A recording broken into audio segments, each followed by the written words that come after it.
So hello everyone, welcome again in the third lecture, which is language acquisition. As we know, language acquisition is the subconscious process in which individual learns acquire his own L1 from the environment without like institution or something. So we first of all have these like terms. First language. What is first language? First language acquisition. First language acquisition is like first language. We say first language, so it is language that a person acquired during the critical period.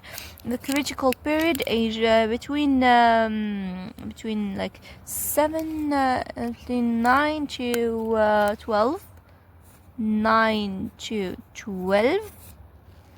And then we have the second language acquisition. It is like a target a language after acquiring the L1.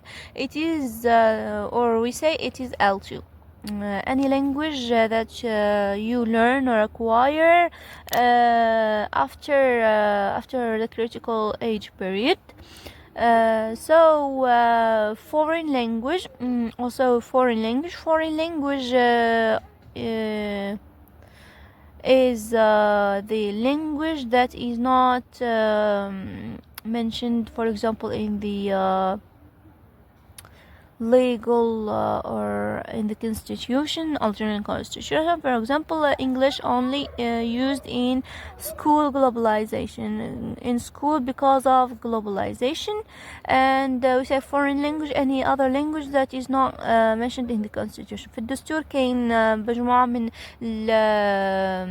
اللغات اللي تدخل فيها، مثلا عندنا العربية، زي العربية، فرنسية، ودركا كانت تسمى فرنسية second language، والإنجليزية كانت تدرس في السكولز، في المدارس، كانت تسمى foreign language. ومن بعد دركا كي بدلنا راح يصير شانجمون، لأجل ذيك يسميوها foreign language لأنه راح تتبدل. any language مش مذكورة في الدستور. بعد عندنا difference between language acquisition and language learning. Language acquisition is a subconscious process. It happens like it is effortless without any intention to learn it or something. You don't need to make a lot of effort, so you can learn it. Not as the language learning. Language learning is conscious. You are aware of the language you are studying. You have a purpose for it. You're conscious. You have a purpose. It is based on certain stages and steps, and it needs like effort to master target language. Language acquisition, it is automatic and does not need attention, while this one is a formal, organized and structured academic setting. We learn language in a formal setting. We have another thing. It is like implicit process where children acquire their language as it is, without like learning grammar or something. No grammar rules, just communication. Just communicate to acquire the language. Yet here we have like the grammar, knowing the sounds, taking, for example, exams, tests. So it is explicit because we need a teacher. Teacher is needed, and it is based on syllabus and learning objectives, and so on. And so it is planned. For example, the lessons are planned. It needs feedback, not as much as this one. So now we'll move to mentioning each theory and his own from theory, background, focus, founders and key concepts. First of all, we will move to behaviorism. Behaviorism is a language learning theory and has influenced psychology and linguistics. The background of it, it emerged in the first half of the 20th century. It focuses on the idea that environment totally shapes human behavior, and humans learn from the behavior. Their founders are Pavlov, Watson, and the main founder of it is B.F. Skinner. So the key concepts we have, it is behaviorism, learning of language acquisition. It is based upon two major ones, which are the classical conditioning and classical conditioning, in which we say that it is an unconditioned stimulus, because it has no conditions to happen, and it produces unconditioned responses. He think this way. So when we do put conditioned response produces unconditioned stimulus. If we precise the stimulus, we found precise responses, and the opposite. We have second, it is operant conditioning. Operant conditioning is based upon reinforcement.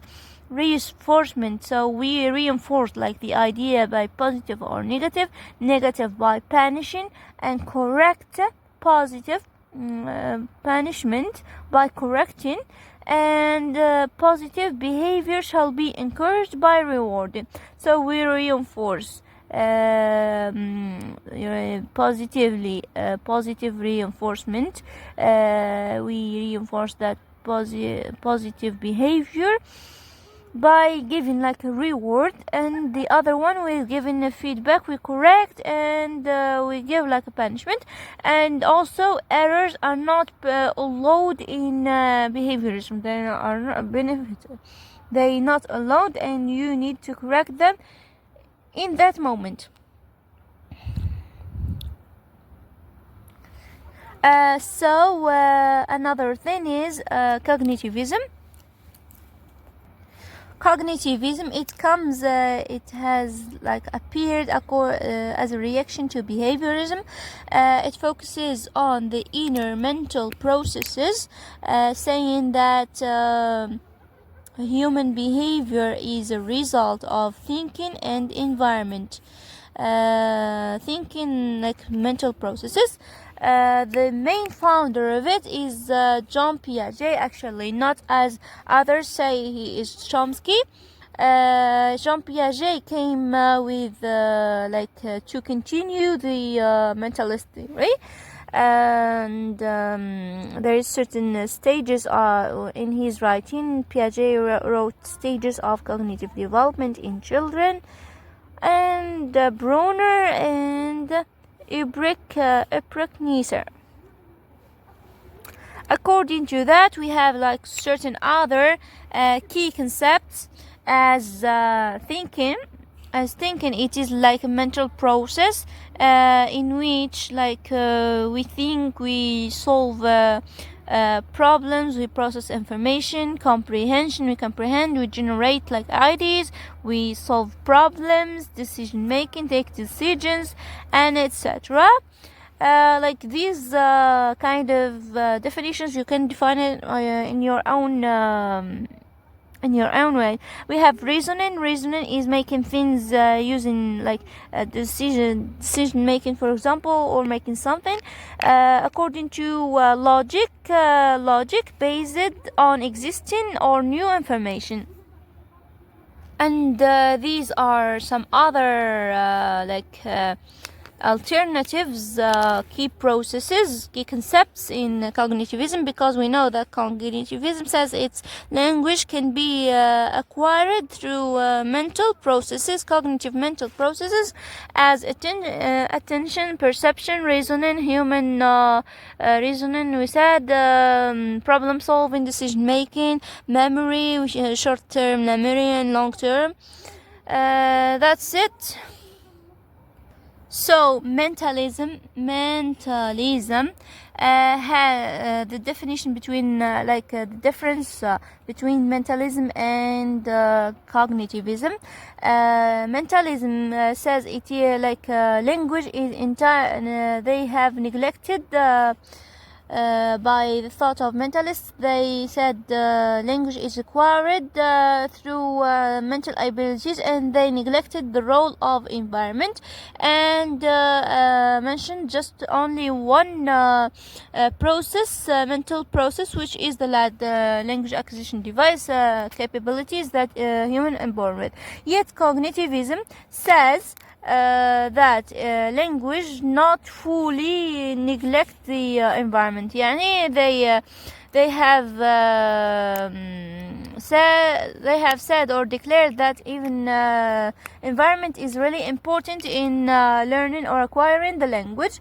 And also the difference between this and this we have just one process, and here we have a lot of mental processes.